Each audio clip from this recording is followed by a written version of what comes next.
You are listening to Nakedly Examined Music, a podcast about songs and songwriters. My name is Mark Lintonmeyer. My guest for episode 75 is Nick Saloman. He's been making music since the late 60s, but his recording career began in earnest in 1987 when he started releasing albums under the band name The Bevis Frond. And he has since released 22 Bevis Frond albums. You are right now listening to He'd Be a Diamond from 1991's New River Head, which is one of the first ones he did in a studio with other musicians. Before that, he just recorded all the tracks by himself. Today we're going to be talking about Longships from his most recent album 2015's Example 22, then going to the previous album 2013's White Numbers to talk about Ophthalmic Microdots. Then we're going to look all the way back to 1992's London Stone album. The song is called Coming Round. And we'll finish up by listening to Portobello Man, a song from the album Valedictory Songs from 2000. You can hear all of his albums, plus a few pre-Bevis Frond recordings, streaming and for purchase at bevisfrond.bandcamp.com. For more information about this podcast, check out nakedlyexaminedmusic.com. And if you enjoy at all what we're doing here, please go to patreon.com/nakedlyexaminedmusic and pledge your support. So I will have played a little bit of He'd Be a Diamond from New River Head 1991, your most covered song, I guess. I had picked as an example of your recent work, Longships from Example 22. You had said in another interview that you thought that one came together particularly well. I thought that was a great example of one of your very tight, birdsy, concise pop songs. Yeah, I think so. Yeah, it kind of just fell into place. You know, it's one of those ones where you're sitting, strumming away, and it just kind of comes along and you go, oh, that's nice.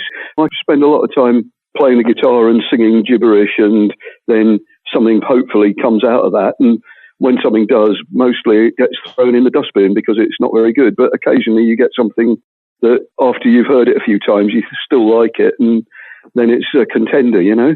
And before we play it in full, do you have any introductory words about where you're at this particular album? Oh, well, I mean, that came out a couple of years ago. I'm actually on the verge of recording a new one.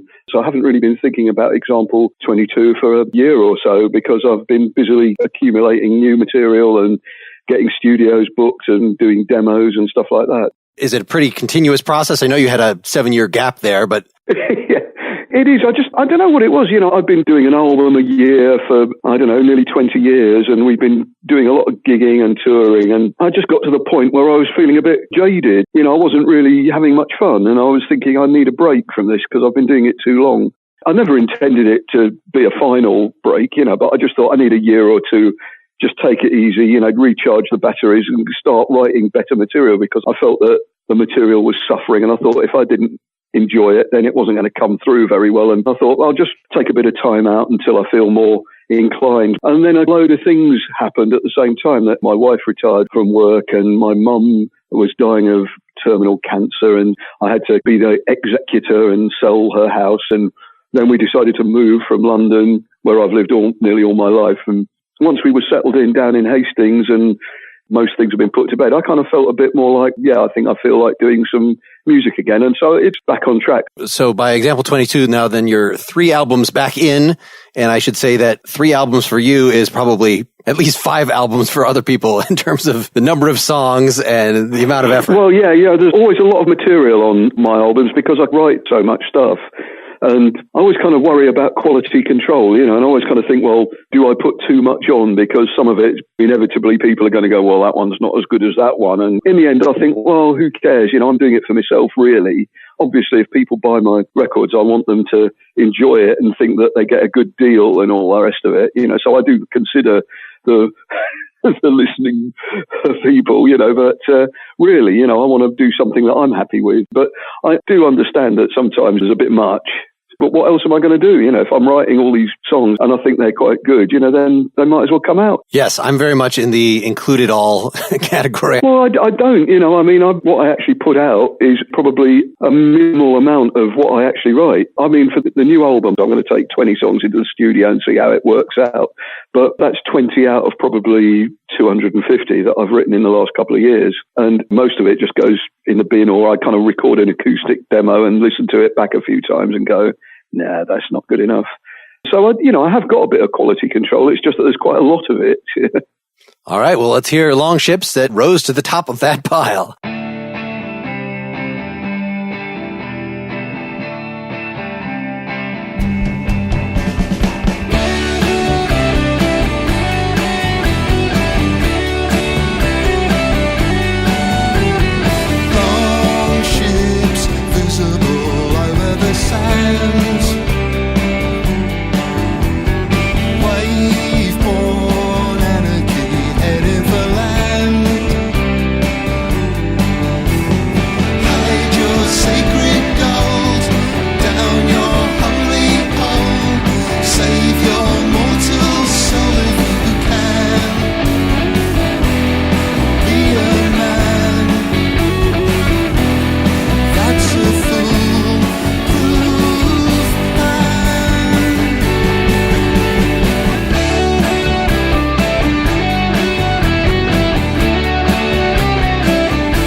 Can we talk a little bit about it thematically? Now, it's fine if you don't know what these mean.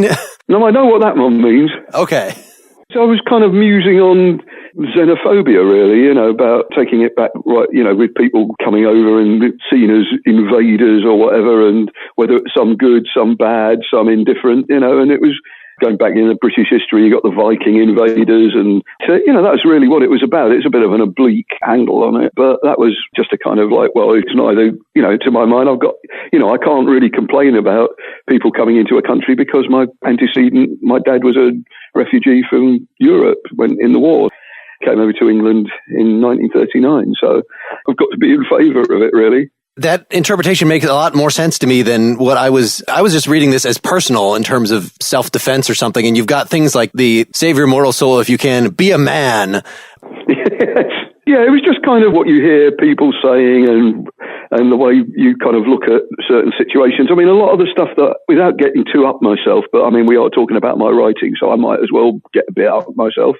A lot of the stuff that I write, the songs, I kind of try and put a personal feel on them so that when they kind of have a ring of honesty about them, but they're often, just observations of stuff going on, and it's not actually, I suppose there's quite a bit of what I think and how I feel, but they're not really that personal, unless they are, of course. Well, yeah, if you're producing at that volume, I can't imagine that you'd have to have a very emotionally busy life or just resort to reporting on the very least pimple on your ass to come up with something. You really don't want to know about that, I tell you. I recall hearing an interview with Neil Young saying, oh yeah, I write a song every day, and I thought that was clearly an exaggeration, but if that is your craft and you at least sit down every day and try to produce something, it might not become a whole song. I don't think I write a song every day. I definitely sit down and play the guitar pretty much every day, but I do it in a kind of way that someone will come in from work and have a drink or have a cigarette or something or do the crossword, I kind of sit down with a guitar and I don't even think about it. It's like a kind of reflex action and you're just strumming away nonsensically, and I find it kind of relaxing, and you kind of go, yeah, you sit down and have a half an hour of a little play, and that's nice, and I suppose that I'm always kind of putting little chord sequences together, and while I'm doing it, I'm just humming with it or singing little disconnected lines that are coming out of my head, and then once in a while you get a little riff going or a few lines that you think, well, that's quite nice, and then you kind of start maybe trying to write a song together, but it only kind of happens when it happens, so I'll play the guitar every day, but sometimes I get in a roll and I'll write 2 or 3 songs in a day, and then I won't write another one for a month. And do they tend to bunch up by style, or do you tend to purposefully okay, I just had one that's in the Birds column, now I'm going to do one that's in the Hendrix column, even if it's not an intentional... No, I never kind of try to...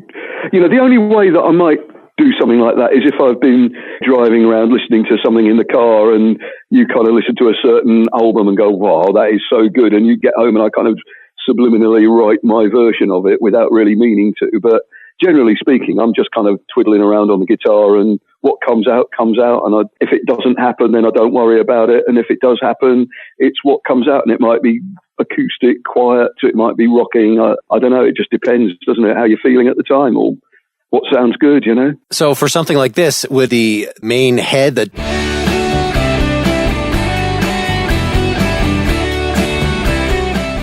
Would that be kind of the first thing that comes to mind, or is it the strumming and singing and then, I need a little capper? It's almost always just randomly strumming a guitar and singing nonsense with it. That's kind of my process, really. It's not really a process, is it? But you sit down with the guitar, you strum away without even thinking about writing a song, and you're just kind of playing chords, and I even kind of find myself sending myself to sleep, which I hope doesn't apply to my audience, but I'll be sitting there with the guitar and I'm strumming away, and the next thing I know, I'll be fast asleep, because it's really nice and relaxing. But then, occasionally you get a few chords that sound nice together, and you've been kind of humming a melody line, and it kind of all fits. So I guess I tend to write the music before I do the words, really. I'll have an idea, I'll get a few words, but the music kind of dictates the way that the words fit, because I find it easier to put lyrics to music than music to lyrics. So if you're putting lyrics to music, does that mean that you have a recording on a scratch thing so you got the melody with nonsense words down somehow? I'll just be doing it repeatedly, it drives my wife mental, but I'll be sitting there playing the same thing over and over again. I mean, it doesn't last long, I'll write a song, it'll take me under an hour to finish a song, but I'll be repeating it, going around, getting it in my head, and I'll probably have a few words, but then the actual kind of, you're just crafting a few bits so that it scans properly and the syllables fit the tune so that you haven't got an extra, and I try very hard to make it so that it's almost like conversational lyrics I hate it if people invert sentences like, my love I would give and all that kind of stuff, to you I will come, and you think, oh, what rubbish, so I try and make it sound like you can almost speak the words and it sounds very natural spoken. So I'll make an effort to do that. I do like a good rhyme and I try to make them a bit interesting so that they're not the usual old tosh about, baby, I miss you, or I'm going down the highway or something like that. So I don't usually write about that kind of stuff because everyone else does it and it's just a bit boring, The lead lick, again, would that kind of come out at the same time then as the final melody, as a thing to just put between them? So you're kind of singing that while you're recording? On Longships itself, it was basically the chord sequence, just the song itself, just the chord sequence of the song with a few words, and then you built the words around it, and then the little kind of guitar lick at the beginning, with the kind of jangly where I'm hammering on, that would have been added at the end because, I thought, well, it needs something here and just find something that suits it, that kind of nice little major key going from, if you're in D, you're going kind of E to F sharp on a hammer-on. That's really comes at the end. But the chord sequence would be the first thing, followed by lyrics and then the little ornamentation around that. But not that there is much of it because, it's pretty basic, really. I don't smother it in everything, I kind of, if it stands up as a song, then it doesn't really need all the frills, Well, and if you're recording with a band in a studio, you don't bother to demo with drums and that kind of stuff, right? Yeah, I do. I've got a studio in my basement with a drum kit and so I will go down there and do a very rough demo of how I basically hear it in my head. I mean, I wouldn't dream of telling my drummer how to play drums because he's a proper drummer and I'm not. What I'm doing is just saying, well, look, this is what I hear. Now you do it properly, I mentioned the birds before. This is sort of in the generally birdsy category. I noticed it specifically. So you've got the jangling arpeggio part, but then also have the rhythm joining the snare drum, basically, which is exactly what the David Crosby thing. I mean, I've got to say, whatever you hear on the drums is pretty much down to Dave Pierce, who's the drummer. If you listen to the demo of that, with me playing drums, it just sounds like someone pushing a cupboard down a staircase, but it's kind of a bit in rhythm. It's just a matter of how much time you were taking with it. The difference between the older albums where you were recording everything yourself versus when you're just demoing now. I mean, that was a different process, really. I was doing it all on my own and kind of finding my way. I was working on a 4-track Porter studio and bouncing all the various overdubs down. And, when I say, my drumming is pretty limited, but I could keep rhythm and do a few rolls, but not much. So really, as soon as I had a bit more, I mean, it was only kind of financial that I was doing it all on my own because I didn't have any money and I couldn't afford to kind of rent studios out. So it was much easier to just go up to my bedroom and record it all myself because, I didn't really have a band and I didn't have money to spend on recording. So it was just necessity, really. But I do kind of like working alone anyhow, I mean, when we go in the studio with the band, I mean, it sounds much better. So it's a kind of call because I think that the result will work out better if I've got people who are actually good at what they do instead of me doing it. So they've heard the demo and you walk in with the band. This performance, is this the third run through? How long are you actually spending with the band? I'll give them the demo, say, right, here we go. This is what I want to do in the studio. Work out your version of it so that, it sounds better than mine. But then we'll go in the studio, put the backing tracks down. It'll probably take a couple of days. Maybe do about, 8 songs, 9 songs a day as a backing track, which will be drums, bass, 2 guitars, and a guide vocal. That would take 2, 3 at the outside days to do. I'll start working on the overdubs, which then Adrian, who plays bass, and Dave, who's the drummer, won't be there unless they want to hang out. But they don't, once they've done the backing tracks, that's them kind of finished in the studio, unless they want to come and do stuff, but they don't. And then it'll just be me and Paul doing overdubs, a bit of guitar, a bit of keyboard, and then do the vocals properly. And that's it, and it should take from start to finish probably about 9 or 10 days to a finished product. So the guitar solo, I think one of the really distinctive things about your guitar solo is this kind of shadow guitar behind the guitar, that there's often multiple guitars playing the guitar solo.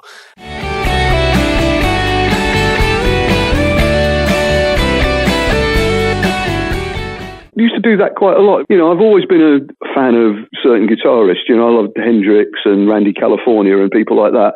And if you listen to things like Downer on Captain Copter by Randy California, there's multiple guitars going off left, right and centre, and he's doing it. And I suppose that was kind of a bit of an influence there. And Hendrix, he used to have kind of different guitars coming in and out. He's obviously played maybe half a dozen solos and then kind of mixed them all together. And, that was kind of, I suppose, in my mind, although I wasn't actually consciously trying to copy them. But, I suppose, what you sound like is a result of what you like listening to.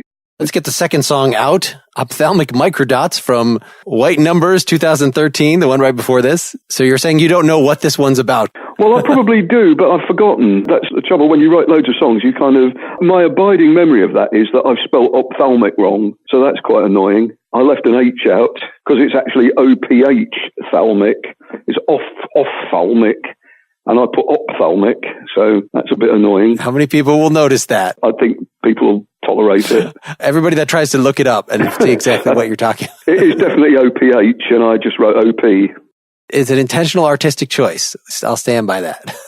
Do you have any, just before we play the song in full? So this is another, I guess, roughly in the birds category. I don't think this is so birdsy, no. I think Longships, what you're really talking about with when you're saying the birds, it's kind of major key, kind of nice chord structures, and you're stuck in a kind of couple of little minor chords here and there, but it's a major key song with a kind of quite a jangly guitar sound. And I don't think Ophthalmic Microdots is quite like that. I think it's a more minor key song, and there's a bit of keyboards in it, if I remember rightly. I didn't see that as one of my birdsian things at all. I just thought it's just a song, really. Sure. Actually, when I say that, it's because I have in mind like Here Without You and 8 Miles High, like the kind of eerie Gene Clark, more deliberate. The more spacey stuff, like things like on Notorious Bird Brothers, like Tribal Gathering and stuff. It's kind of more like the Crosby stuff if you're going to kind of keep the Birds reference going. There are some that I listen to and go, well, there's definitely a Birds influence in that one, but Ophthalmic Microdots certainly wasn't, not knowingly anyhow.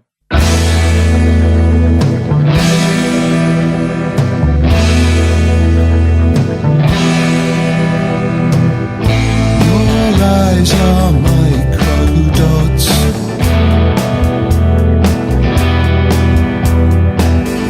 Ophthalmic microdots.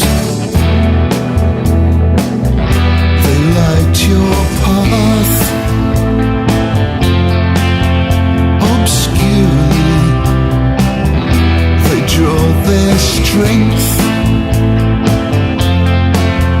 from friction. They leave but two discernible marks, like pistols in the snow. Fall.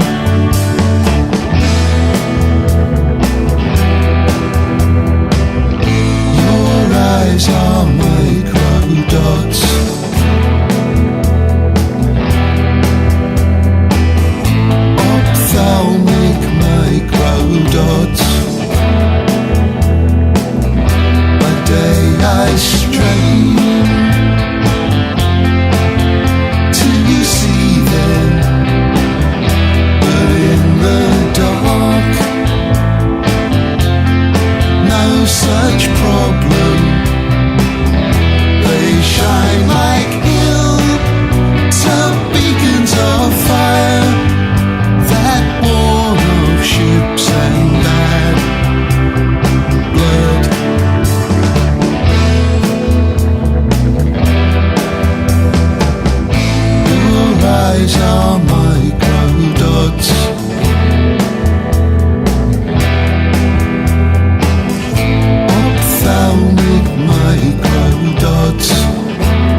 I picked this one partly because I wanted one of them that had a little more slightly adventurous chord progression. It's not crazy. There's not, ninths and 13ths all over the place.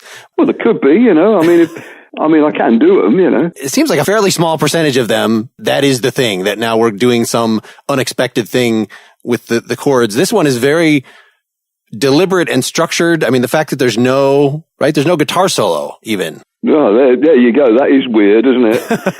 For me, I find it hard to not do a guitar solo in a song. So that shows great restraint on my behalf. We have this intro here, which ends up being the thing that is answering every single line of the verse. It brought to mind White Room for some reason. I was looking that up. It's not actually particularly similar to that, but just that sort of dramatic. Well, it's a great song, One of the things that I always kind of bear in mind is, I make a point of trying not to copy people, but inevitably there's only 8 notes in a scale, or 12 if you're counting. But you get certain things are going to sound like other things, and especially if you're a music fan and you're an old git like I am, then it kind of, there's definitely touchstones where you can kind of go, oh yes, I can hear he was listening to this. And I can't really deny it, I suppose, but it's never intentional, I don't think. I just make these references because this is kind of how I categorize gestures. Like, what are you doing at the beginning of the song? Well, I'm going to start with a big dum, dum, that's somewhat operatic, but this one is actually fairly calm. It's not an obvious way to start a song. No, that's true. Occasionally I do kind of stray off the kind of normal path a bit, not very far. I'm not very experimental, really. So in this kind of thing, I know this is a little while ago that, like, would that main riff be the kind of touchstone to start the song? Or again, would it be coming up with the chord progression and the fact that, after you sing the line, then you play that 2-chord thing. Well, let's go ahead and make that the intro as well. So that becomes an afterthought. What you hear on it would be pretty much what I've been just strumming about at home, but then you kind of, as I say, it's a kind of refining process. You get the kind of bones of it when you're sitting down with an acoustic. And then once you've got to the point where you think, yeah, actually, this is worth pursuing because it actually sounds quite good, to me anyhow, then I kind of spend a bit more time working on it and structuring it out a bit. But then I guess most of it comes, it's pretty much already there, but you're just kind of putting it into place and constructing it so that it sounds natural, really. Well, natural, or in this case, interestingly unnatural. Some of the gaps that you have in the phrasing, I really liked, like piss holes in the snow fall. Yes, well, having these. On this one, I'm a bit kind of in the dark because I actually don't really remember much about it, and I couldn't find a copy to listen to because I give all my copies away, and I can't actually find a copy of White Numbers at the moment, so I must have one. I'll have to borrow it off my daughter or something. The thing that keeps it rock here, the bass is very nice and bouncy. I mean, the whole rhythm section, which again, I was kind of thinking as a Byrds thing, is that often the guitars on those slow songs are very Baroque, that it's very kind of a pretty precise way of walking through the progression. And it's the fact that there's bass that's kind of sliding around and it just makes it gives it the extra chemistry. This, like the other one, you're doing this with the rhythm tracks live, right? Yeah, definitely. Yeah. That I do remember. On White Numbers, all the backing tracks were done in one hit, really. I think it took us 2 days to do the backing tracks of that. We just went in, did them, worked right through them, like, right, one, done, next one, done. And it was just pretty much everything's first, second, probably 3 takes at the most. Well, then I guess I know the answer to the next question, which is this organ that you overdubbed, which adds so much to the sound of the song. So it has a little tremolo effect on it. And I was listening closely to that. Like, is that the kind of thing you would pay attention to, the tempo at which the organ is tremoloing and trying to match that to the song?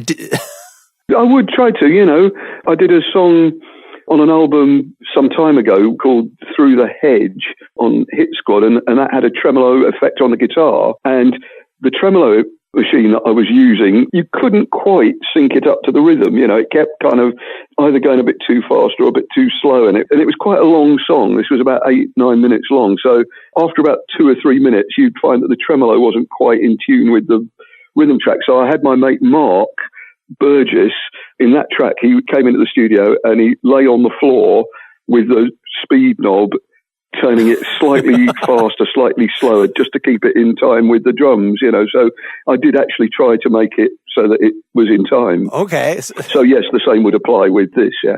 So that is actually the opposite answer to what I was expecting in terms of if you're just, let's just be natural, get it out there. No, I'm actually going to have somebody come in and lie on the floor to make sure this is precise in the way that... Well, it's basically, I just wanted to see Mark lying on the floor, really. In this case, the tremolo is mostly on, but it's a little... I mean, it's not that obvious. It's not like you have a big delay effect or something that's causing an echo. When we did this one, I can remember this, that the keyboard sounds on White Numbers. I usually, what I've got at home, I've got a load of old keyboards. I go to the studio and use it, and they've got keyboards there as well. So I would have been using their keyboards because I couldn't be bothered to carry all my stuff out, and you can recreate most of the sounds anyhow. So probably I was using a machine that I wasn't that familiar with, and it was going through banks of effects and stuff built in, and I'm going to blame it entirely on Dave Palmer, who co-produced it, because he was doing all that, so it's his fault. Well, let's get the third song out there, going back in time quite a bit, Coming Round from London Stone, 1992, and I was very happy that you had put as a bonus track on the reissue of that, the demo of this as well, so I could see, you by yourself doing this with perfectly competent rhythm section, though much heavier actually than the final version, but quite a bit shorter than what we're going to hear. I really like the demo of that. I think it came out very nicely, We're going to play the full version, so this is nearly 8 minutes long, just to warn people. It's not like there's a lot more musically, there's not a lot more elements. This is not a rock opera. This is basically like Longships, but it's just a little more deliberate, and the guitar solo is quite long by itself. Yeah. Which I love. It's an inimitable part of your style. Do you have any comments about where you were at with the London Stone album? So this is only a couple into playing with the full band here? On London Stone, Martin was still drumming for me, Martin Crowley, who I'd known for many years, and he was like the first drummer. When we started gigging, Martin was the drummer, and he appeared on New River Head and London Stone. Unfortunately, Martin died a few years ago. He was only 49. When I first met him, I was playing in a band called Room 13, and this would have been about 1981. And we had a residency in Great Portland Street in London. And Martin, who was at that time was about 17, had a blue Mohican and Clash City Rockers tattooed on his arm. And he came down and he kind of really liked what we were doing, which was a bit of a surprise. But he turned out to be a fantastic drummer, and he was almost like a savant drummer because he'd never done any lessons, but he sat down and he was fantastic. So he did the first studio albums that I did with, when I actually went into a studio and used people to play with me. Martin was brilliant, but he was a motorbike messenger in London. And about 15 years before he died, he had a terrible accident where he got crushed between two buses, and he was really badly injured. He could never walk properly again, and he got septicemia, and it took him 15 years to die because they couldn't clear it up. So it must be about 2 or 3 years ago, I went to his funeral, which was a very distressing situation. But it was fantastic. And I wanted to get him on this because of his drumming ability, really. Man, well, that sets the mood for the song very, very well, actually, that story.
things that we were told were really nothing more than lies, spoke to keep us in control.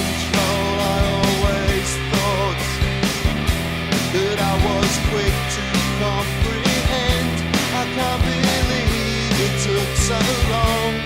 At least I sussed it in the end. Coming round, I'm coming round, coming round, slowly coming round.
I think this is an element that people often latch onto from your music or, from this particular era, that it's fairly depressing in a certain way. It's why I like Husker Du so much. Well, I thought Coming Round is actually kind of upbeat song, really. I guess the chorus gets nice and the theme, although I couldn't quite figure out what you were figuring out, that it seems like it's purposefully ambiguous, but then, by the second verse, you're talking about, I didn't understand it all. I come from a different age where if you fall in love, you never tell her how you feel.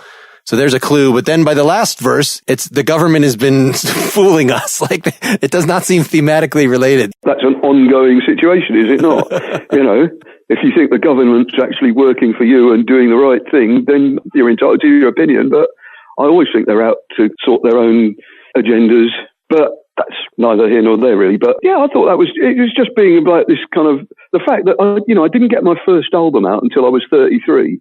I've been playing in bands since I was 15 and getting precisely nowhere, playing round pubs and clubs in London and to anything from 2 people to 40 people. But we never got anywhere. We tried hard. I was in various bands. I was always writing songs. It just never happened. Maybe I wasn't good enough. I don't know at the time. Maybe it took me till I was 33 to be of a kind of quality that people would want to listen to. When I was 33, I did my first album and I already kind of felt like I was older than everyone else. I mean, imagine how I feel now, but back then, I suppose when I did Coming Round, was that 91 or 92? 92 is when the album was released anyway, but... Well, if it was 92, then I was already 39 years old. It was at the beginning of my career and I was already knocking 40. So I kind of felt like it's taken me a bit of time to catch up, and that's really what it is. I'm coming round, the way that I kind of operated and looked at things was like a bloke who was 20 years older than everyone else, and it takes you a bit of time. And I'm still like that. I still look at a mobile phone and think it's a kind of, whoa, this is a bit modern. Oh, gosh, you can do things on it you can get the internet on the mobile. Whoa, that's exciting. So, because I'm an old git, you can't deny your age. You can actually hear all your own albums at Bandcamp, streaming, including the Room 13 stuff, so people can decide for themselves if you were talented as a younger person. Because I really enjoyed those so you got the Von Trapp family album and the a couple Room 13 things up there. Even those, the Von Trapp family was my first kind of band that recorded stuff, really. But, when the Von Trapp family came out, I was already late 20s, I was playing in a band in 1968, but we never recorded anything. I wasn't a quick beginner. It took a long time to get anywhere for me. I've been a slow mover, Not that I'm not grateful. I certainly am, it sounds like I'm moaning, but I'm not. The fact is that I've actually managed to have a pretty lucky time in music where people are interested in what I do. And, you're phoning me from America to talk to me. So that's something I never thought would happen, and I've played with people I never thought I'd play with and gone places I never thought I'd go and sold records. And, it's like what I always dreamt of as a kid, but it just took a long time to happen, All you have to do is record 22 albums of very long. All listeners, go ahead. Yeah. Sooner or later, they'll give up and go, all right, we'll listen to it. We'll buy it. It's interesting to hear you say that, because I was reflecting on just reading about how you structure your professional life, that I'm very envious in terms of just the do-it-yourself nature. Not only are you recording all the parts yourself, and, on some of your albums, you were entirely engineering, which is something, I was trying to do even back in high school, but sort of have discovered as I've gone on how much better it is to have somebody else working the knobs who is an actual professional at doing this and can EQ things properly. Yeah, it's a great help. A lot of it was born out of necessity, the reason I recorded my own stuff and played all the instruments was A, I didn't have enough money to go in the studio. B, at the time, all the people I'd played with didn't want to play it anymore. No label was ever slightly interested in what I offered them, and believe me, back in the 70s, I was trying hard, I was going around to see Virgin and A&M and all those in London. I must have seen 20 record labels and they all said, go away in certain terms. I didn't have an option. If I wanted to record music, I had to do it myself because no one else was going to do it for me. And am I right that you kind of support this effort through actually running a used record vinyl store? I've been doing that for about the last 5 years or so, but it's a lifelong hobby. I started buying records when I was 5 years old, and I've still got, Last Train to San Fernando by Johnny Duncan and the Bluegrass Boys, first record I bought. I must have been 4 when I bought it with my pocket money or something when I was a tiny little kid, a bit weird. I was buying pop records at 4 when most people would be kind of having toys, but I was always into music, and I've always done a bit of dabbling in selling vinyl. I had a job and that kind of went up the river, and then I kind of had my musical career, but in the space between having a 9-to-5 job and doing the first Bevis album, I was doing record fairs, going around the country selling secondhand vinyl, and then I was doing it online when I needed a bit of dough. In my little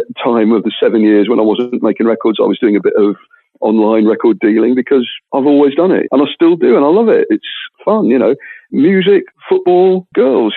Wow, what else could you want? So it doesn't seem a coincidence that when you got rid of the 9-to-5 is when you started cranking out these albums. They seem fairly incompatible activities that even if it's not taking up all your time, it saps your energy. I've never really succumbed to the work ethic, unless it's something I want to do. I left home when I was, 18 and had a flat and had to pay my rent and you have to eat and stuff. So, I had to have a job, I had to make money, you've got to be pragmatic about these things, but I never really felt like that was for me, You spend too much time there. I had a job as a photograph librarian at the Greater London Council for a few years, which was probably the most interesting job I ever had, because God almighty, I've had some terrible jobs, but that was quite interesting, and I thought, well, I'm interested in this. I'm interested in the history of London and old photographs, and it's great. And I might even choose to do it one day a month, but 5 days a week?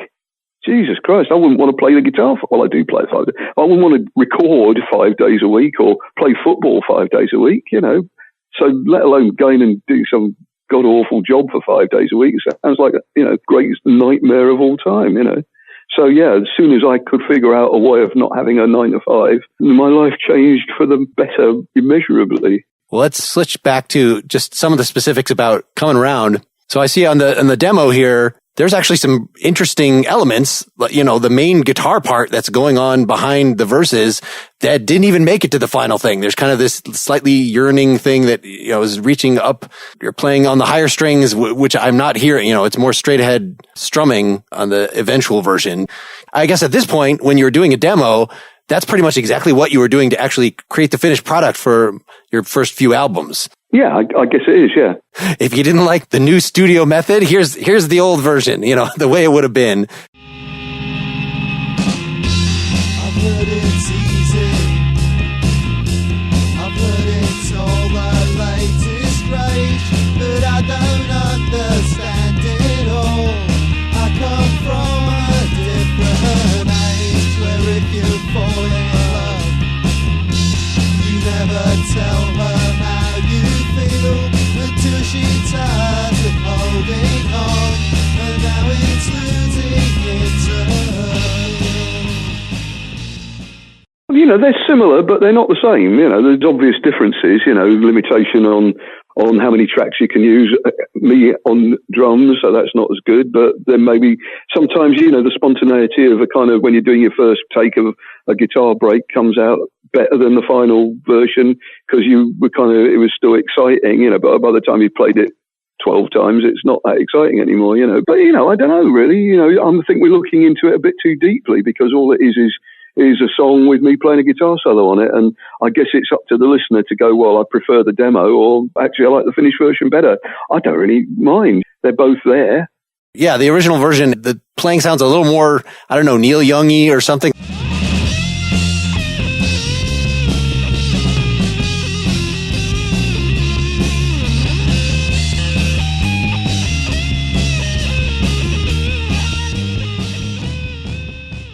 It might have been a bit less refined, which is always good. But I really like this sound. I've tried to use it in some of my bands and the final version where you've got acoustic on one side and then just an ungodly electric, more distorted than any sound that you use nowadays that I've heard.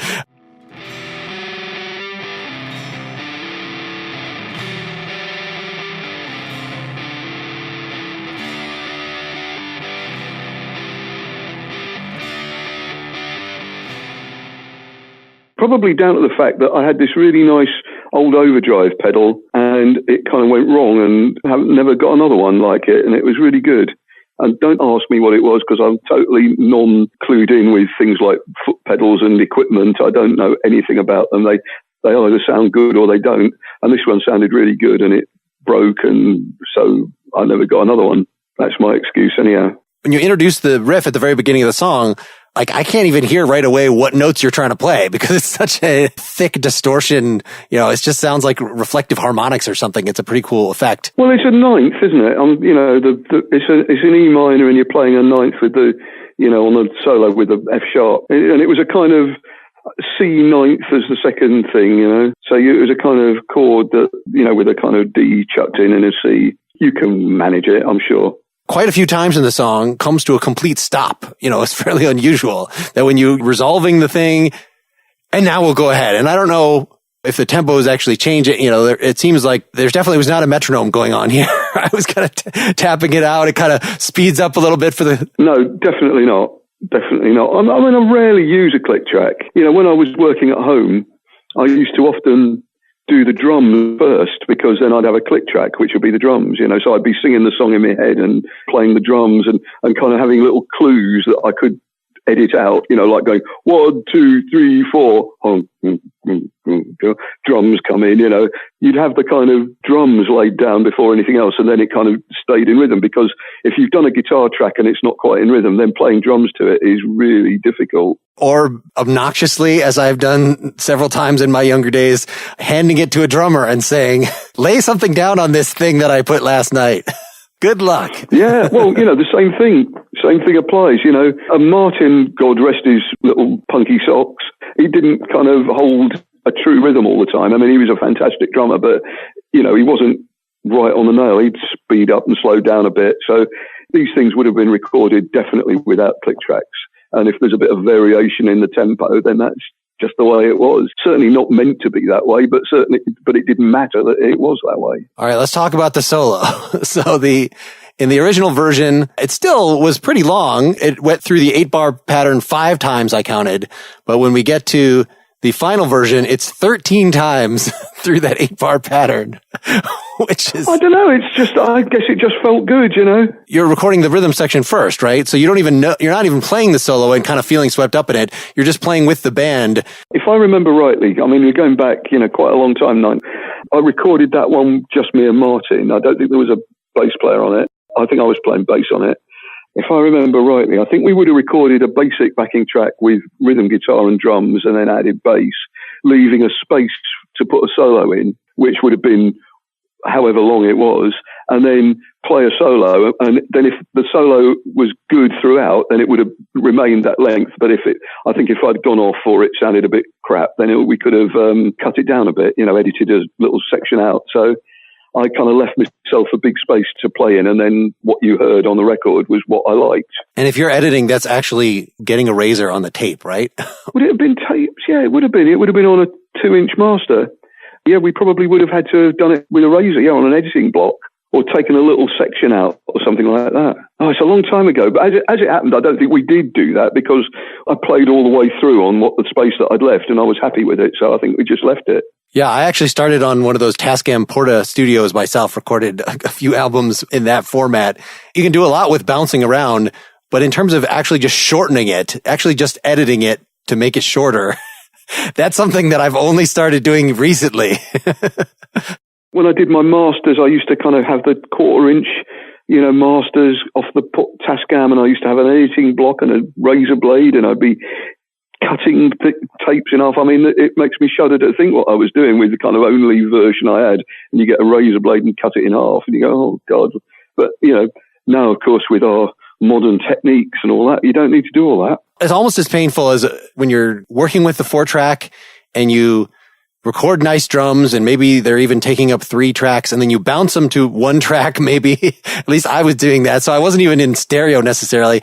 And then record over it rather than somehow bounce to another 4-track so that all the old stuff is retained. No, it's actually just destroying it. Well, on my demos, all the drums were on 1 track. I mean, they were recorded on 1 track.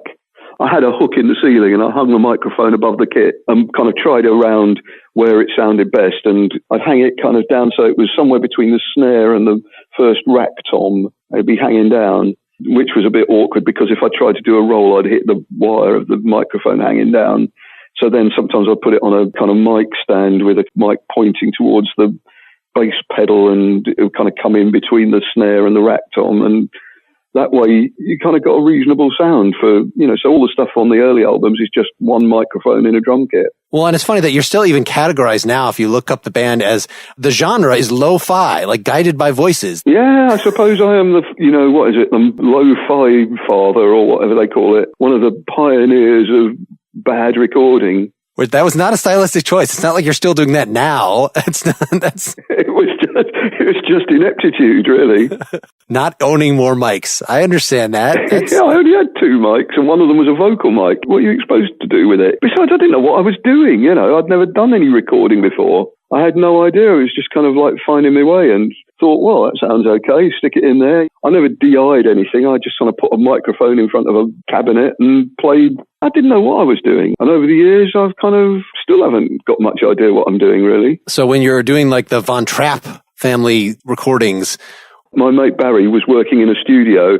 He had a job in a studio and he got a bit of downtime. And so we actually went into his studio in a place called Studio Republic in Pinner, I think it was. And we went up there and we had about 2 hours and we did the Von Trapp family single in there on Barry's time, That was hardly a model for like learning your studio. No, we were totally no idea what we were doing. I remember because I wanted a certain sound on the Von Trapp family single, I took my harmonium to Pinner. I mean, ridiculous. I had an old church harmonium. We put it in a van and took it to Pinner. You can hear the pedals of the harmonium banging away as I was kind of playing it. So, yeah, it wasn't the most refined recording session, I've never been too bothered about that kind of stuff, Having done all this yourself, are you pretty hands-on now when you're in the public studio, or is it still... I haven't used Studio Republic since 1979, so up until the last album, I've been using a place called Gold Dust in South London, and the guy who runs it is a guy called Mark Dawson, and he's been really helpful, and I met Dave Palmer, who produced the last album, and engineered them through Mark, and he was working as an engineer in Mark's studio, and they've been great. So, I've been working with Dave for the last few albums. It's a nice, comfortable thing. I just leave it up to him, really, because he knows what I'm doing, and I don't have to worry about all the complicated technical side of things. I just make a racket, and he records it, really. That is nice. Where to put the mics? I'm just going to play. Just put them somewhere.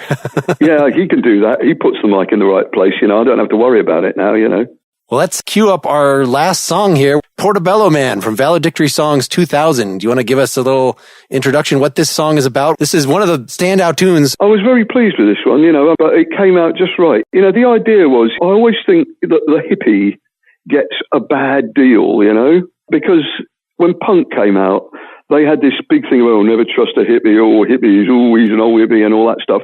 And I used to think, well, you got it wrong, mate. You know, it's not the hippies that you want to have a go at. It's the bloody public school boys who formed Genesis and Yes and ruined it for everyone. They're the ones you want to have a pop at. You know, the old hippies who were actually doing something constructive, you know, the Mick Farrons of this world, who are actually out there causing problems and running around protesting and getting things done.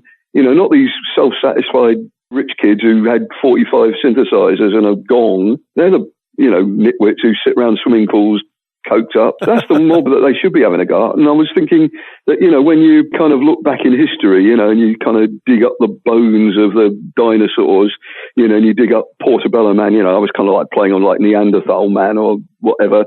You kind of dig up the bones. You don't want to rewrite history and make him out to be Rick Wakeman or something, because he wasn't a hippie, you know. And I was saying, you know, the hippies were good. I wasn't a hippie. I wasn't quite old enough, you know, but I admired them. And I'll still look back at them and think, yeah, you were doing the right thing. You were actually trying to do something right. You know, when prog hit in its full force, when you had Emerson, Lake and Palmer and Genesis and all that lot, you know, wealthy beyond the dreams of Croesus. I didn't think that had anything to do with rock and roll, and that's certainly not what the punks should have been having a go at them, and not the people who were very much like the punks in the 60s, you know. And I thought that was a complete misguided attack, and I kind of wrote Portobello Man to kind of stand up for the hippie and give it a bit of historical kind of references as if you were doing it in an archaeological way. So there you go. Well, it's been a pleasure talking to you, and more of a pleasure. I would not advise people that as the best way to take in your work is to binge it over 2 weeks. I think I'd only heard like 2 of your albums before that time, and now I didn't quite get through all the Acid Jam material, but other than that, I've listened to everything often more than once. I think you're okay. You know, you do as much or as little as you want. You know, there's no law that says you have to listen to anything of mine, so I'm always grateful when people do, you know. It is the necessity of I just, you know, going through these albums and very, very consistently, just something will take me aback, and I'm only going to listen to one more song, but then the next song is more remarkable than that. So I don't know. I really, you know, it's definitely not just one style. And in fact, there's whole styles of your work, you know, things in the roughly Hendrix category that we didn't even touch here. No, indeed not. But I'm sure in another few years we can do this again. Thanks for being interested.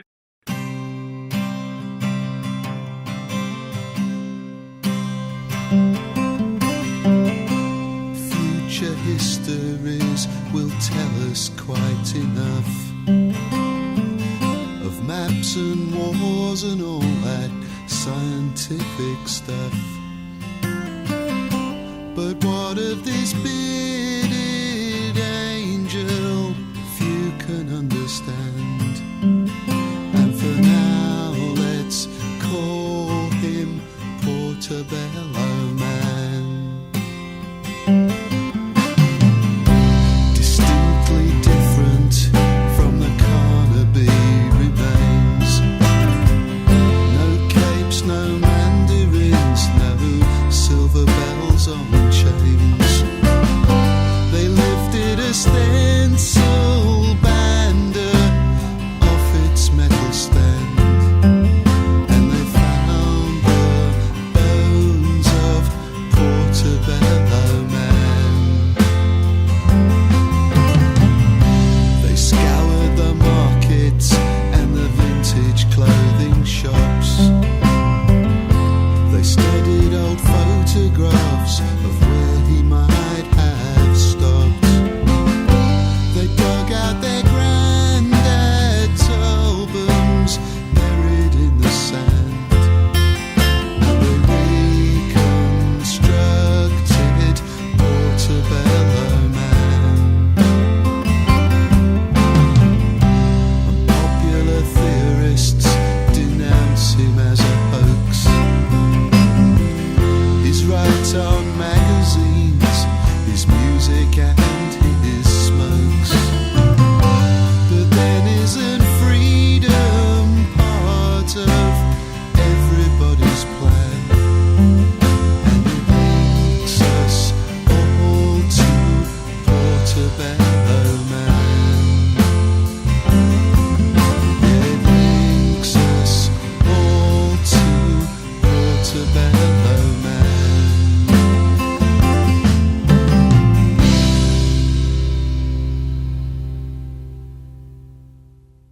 Thanks so much to Nick, a very inspirational model here. You don't need someone to give you permission to make music.